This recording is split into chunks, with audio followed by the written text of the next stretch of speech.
Hi, welcome to my studio. I'm Sarah, and in this video, I am designing my own Star Wars persona. Prompt 12 in this series is you as a Jedi. Ideally, Padawans have short hair by Jedi regulation, but my hair is really long, and I hate the idea of having it short. So I don't know if this would technically be allowed within Jedi Order canon, but for my design here, I'm working around that by making my hair be in like a crown braid bun, plus the Padawan braid, of course. I probably wouldn't veer very far from traditional Jedi clothing, with the layered tunic and boots and everything. When I was finding references, I did find some variation, so I mixed and matched. One more unique thing I found was this low-to-high hem, which I like a lot. Boots often have folds too, depending on how bent the ankle is, which I think I often forget. Like I expect them to be super stiff or something. I loved drawing the sleeve.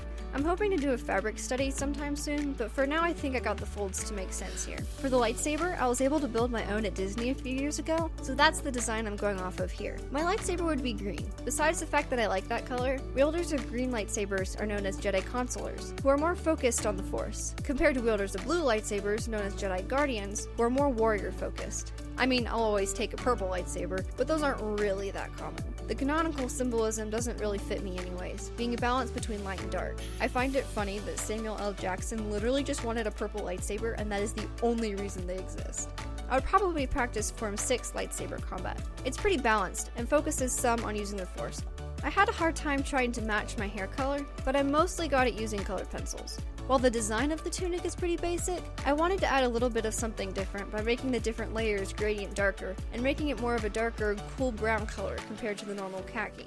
Also, I have a Pinterest page now. As some of you may know, I used to post on Pinterest, but then they messed with my account and I lost all of my followers. So I started a new one. The link is in my bio and in the description. I'll mainly be posting the same things I post here on YouTube Shorts, but there will be some unique posts. I'll also post my art as normal pins, including some art I don't make videos on. So yeah, check that out. I made the underlayer and the pants a warm gray, and the main tunic is a cooler brown, and then the outer sash part is a dark brown. I'm taking some of the gold details from the lightsaber into some of the outfit design too.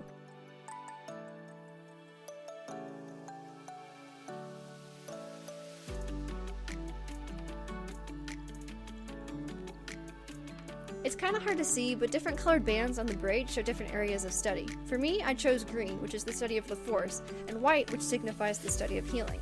I didn't necessarily mean to, but I was able to get the tunic to have a texture on it by only coloring in the direction of the grain of the fabric.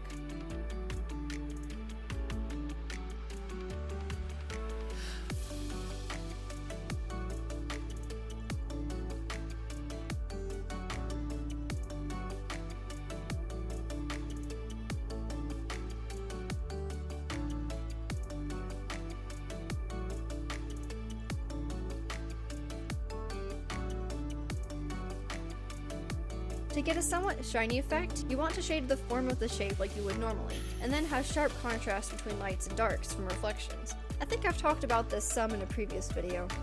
Now that I've designed a version of myself in the Star Wars universe, the very last prompt is you and your favorite character. I had a really hard time choosing. As I've mentioned in previous videos in this series, Ezra Bridger and Ahsoka Tano are two of my favorite characters, but Omega from the Bad Batch is also a top one. I'll go with Omega since I've already drawn Ezra and Ahsoka in this series. I decided to cut out the footage, but Omega's face took so many tries to get right, and the first few were really wonky. The perspective on Omega's bow was fun to draw, although I still hate drawing mechy things, which her bow kind of is. I'm thinking this is after Order 66, and Omega and the rest of the Bad Batch are helping me as a Jedi survivor. Maybe in between season 1 and 2. Like Omega found me hiding in the streets somewhere, and then Imperials or some kind of law force are after me. So she leads me to the Marauder, and then I meet Hunter and the rest of the batch. Now I want to write a short story about this. Drawing my face, I initially made the jaw too long, which I'd made the same mistake on Omega. I love Jedi cloaks. I have a handmade one, and it does the hood thing where it keeps its poofy form around the face. I did some lighting studies with myself as a reference a while back. I've been watching some art videos recently, specifically of professionals in the industry, and I noticed how confident their sketching was. So I tried to be looser and more confident sketching some of this, especially the robe. One thing I've noticed these pros do is hold their pencil in different ways, which I do some, but not very much. I'll have to experiment with that. I decided on a whim to do line art for this page. I've been very back and forth with whether I do line art or not recently. There's no line art where the lightsaber blade will be, so that the glow can stand out more. In my references, there was a grayish color in the darkest shadows of the skin, so I added that. Although I wish I had made it purple or something to add more color to the face and not make it feel dull. I feel like it would have made it a little livelier. It blended out okay though.